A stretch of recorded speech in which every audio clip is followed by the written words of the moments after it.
Welcome to ड्रामाटा कॉरा and do subscribe. आज हम बात करने वाले हैं उस ड्रामा की जिसे देखते वक्त लोगों ने कहा कि ये सबसे ज़्यादा स्वीट और फनी है, लेकिन अगर दिमाग थोड़ा सा भी यूज़ कर लो तो पता चलता है कि इस कहानी की लॉजिक किसी लॉस्ट सूटकेस की तरह कहीं एयरपोर्ट में घूम रही है।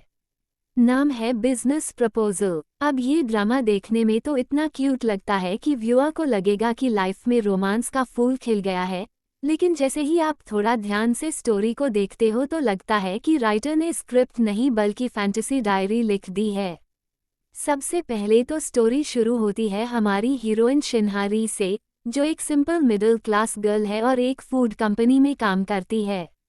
उसका जॉब है फूड रिसर्च करना, प्रेजेंटेशन देना और कंपनी के प्रोडक्ट को मार्केट में हिट बनाना। लेकिन प्रॉब्लम ये है कि उसकी बेस्ट फ्रेंड यंग सो उसे एक ब्लाइंड डेट पर भेज देती है। और ब्लाइंड डेट भी किसके साथ? एक बड़े कंपनी के सीईओ कांग टे-मू के साथ। अब यहाँ से ड्रामा की लॉजिक छुट्टी पर चली जाती है, क्योंकि हरी सोचती है कि वो उस डेट को इंटेंशनली खराब कर देगी ताकि लड़का उसे रिजेक्ट कर दे। अब भाई, अगर कोई नॉर्मल इंसान होता तो वो बस पोलाइटली मना कर देता, लेकिन नहीं, हमारी हीरोइन ने सोचा कि चलो आज एक्टिंग करते हैं। वो इतनी वियर्ड पर्सनालिटी बना लेती है कि ऑडियंस को भी सेकंड हैंड एम्बैरसमेंट होने लगता है। उसके डायलॉग ऐसे लगते हैं जैसे किसी स्कूल प्ले की रिहर्सल चल रही हो।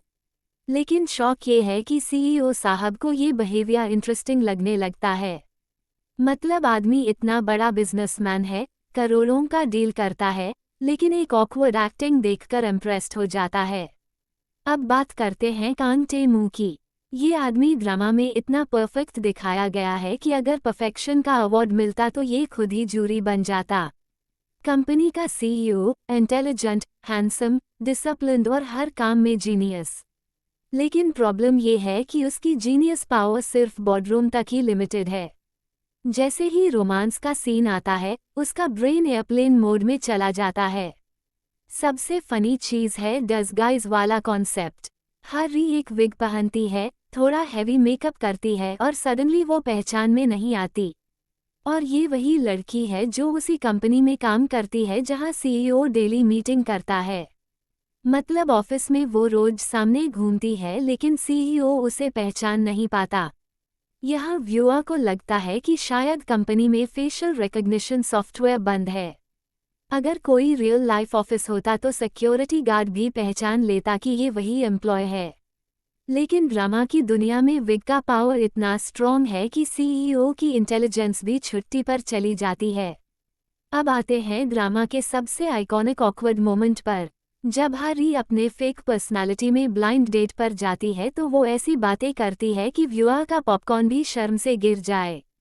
वो कहती है कि उसे लग्जरी पसंद है, एक्सपेंसिव लाइफ पसंद है और उसकी इमेजिनरी फ्रेंड्स का भी इंट्रोडक्शन देती है। ये पूरा सीन ऐसा लगता है जैसे राइटर ने सोच लिया हो कि आज एम्बैरसमेंट का वर्ल्ड रिकॉर्ड बनाना है। और सबसे बड़ा शौक ये कि कांग टे-मू उस बिहेवियर को देखकर इरिटेटेड होने के बजाय फैसिनेटेड हो जाता है। उसे लगता है कि ये लड़की अलग है, यूनिक है। अब भाई, अगर कोई रियल लाइफ में ऐसा बिहेव करे तो लोग कहेंगे कि प्लीज़ डॉक्टर को दिखाओ। लेकिन ड्रामा में इसे रोमांटिक केमिस्ट्री कहा गया। अब आते हैं ऑफिस लाइफ पर। क्योंकि नाम है बिजनेस प्रपोजल तो ऑडियंस सोचती है कि यहाँ बिजनेस भी होगा। लेकिन यहाँ बिजनेस इतना कम है कि अगर माइक्रोस्कोप से देखो तो शायद दिखाई दे। कंपनी की मीटिंग कम और रोमांटिक एक्सीडेंट ज़्यादा होते हैं। प्रेजेंटेशन से ज़्यादा एलिवेटर एनकाउंटर होते हैं। सीईओ साहब ऑफिस में बैठकर कंपनी स्ट्रैटेजी बनाने के बजाय हारी को ऑब्जर्व करने में ज़्यादा इंटरेस्टेड रहते हैं। कभी फूड प्रेजेंटेशन को अननेसेसरली रिजेक्ट करना, कभी उसे एक्स्ट्रा वर्क देना, कभी रैंडम रीज़न से बुलाना। ये सब देखकर डिपार्टमेंट शायद अनकॉन्शियस हो जाता। अगर रियल कॉर्पोरेट वर्ल्ड में कोई बॉस ऐसा बिहेव करे तो नेक्स्ट डे लीगल नोटिस आ जाता। लेकिन ड्रामा में इसे लव स्टोरी कहा गया। अब बात करते हैं सेकंड कपल की, चा संग-हूं और जिन यंग सो। ऑनेस्टली कहे तो इस ड्रामा का रियल एंटरटेनमेंट यही दो लोग हैं। इनके सीन आते ही स्टोरी सडनली इंटरेस्टिंग हो जाती है। संग-हूं सेक्रेटरी है, लेकिन उसका रोमांस सीईओ से भी ज़्यादा स्टाइलिश है। उनका केमिस्ट्री इतना नेचुरल है कि मैं कपल थोड़ा साइड कैरेक्टर जैसा लगने लगता है। ऑडियंस कई बार सोचती है कि यार फोकस इन्हीं पर रखो, लेकिन ड्रामा बार बार में कपल की ऑकवर्ड रोमांस पर वापस चला जाता है। अब आते हैं कांग टे-मू के पर्सनालिटी ट्रेट पर। उसे बताया जाता है कि वो किसी प्रीहिस्टोरिक बर्ड जैसा दिखता है। बस फिर क्या, पूरा ड्रामा में वो इस बात को प्रूव करने में लगा रहता है कि वो बर्ड नहीं है। भाई आदमी मल्टीनेशनल कंपनी चला रहा है, लेकिन उसे सबसे ज्यादा टेंशन इस बात की है कि कहीं कोई उसे डायनासोर जैसा ना समझ ले। ऑडियंस सोचती है कि शायद कंपनी का प्रॉफिट कम हो जाए, लेकिन सीईओ का ईगो हर्ट नहीं होना चाहिए। अब सबसे इंटरेस्टिंग कैरेक्टर है कांग टे-मू का ग्रैंडफादर। ये आदमी के ड्रामा का बिगेस्ट फैन है। वो रोज टीवी पर रोमांटिक ड्रामा देखता है और हर ट्रोप को पहचानता है। लेकिन आयरनी ये है कि जब वही ट्रोप उसके अपने घर में होता है तो उसे कुछ समझ नहीं आता। Fake identity, secret romance, rich boy poor girl, सब कुछ उसके सामने हो रहा है।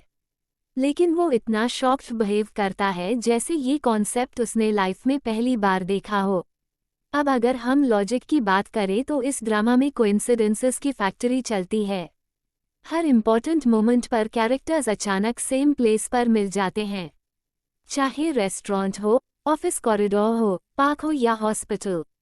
ऐसा लगता है कि सिटी में सिर्फ यही 4 लोग रहते हैं। और फिर इमोशनल सीन आते हैं जहां बैकग्राउंड म्यूजिक इतना ड्रामेटिक होता है कि व्यूअर सोचता है कि शायद वर्ल्ड वॉर शुरू हो गया, लेकिन एक्चुअली सीन में सिर्फ कन्फेशन हो रहा होता है।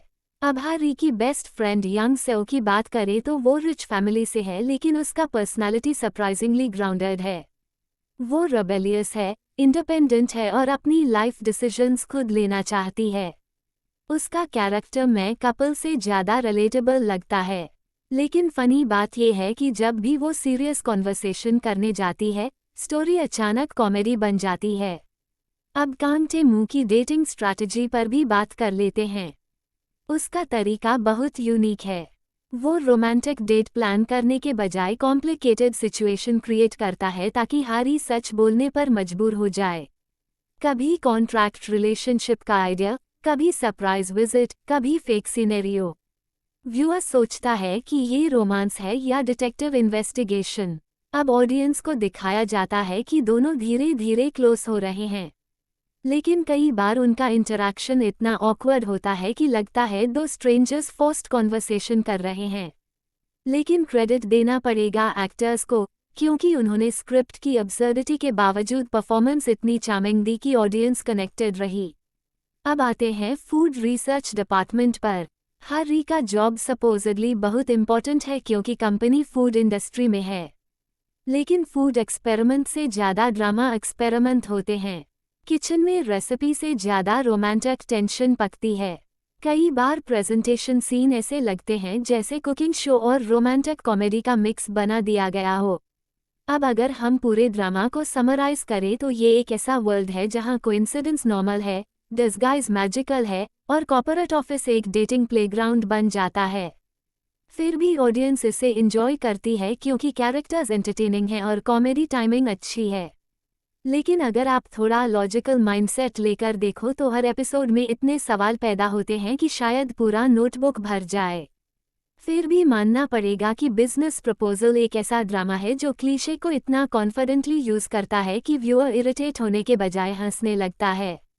तो दोस्तों, अगर आपने ये ड्रामा देखा है तो कमेंट में बताइए कि आपको सबसे ज़्यादा फनी मोमेंट कौन सा लगा। क्या आपको भी लगा कि सीईओ साहब अपनी कंपनी से ज़्यादा रोमांस प्रोजेक्ट मैनेज कर रहे थे? और अगर आपको ऐसे ही रोस्टिंग वीडियोस पसंद आते हैं तो do like, share, comment and subscribe.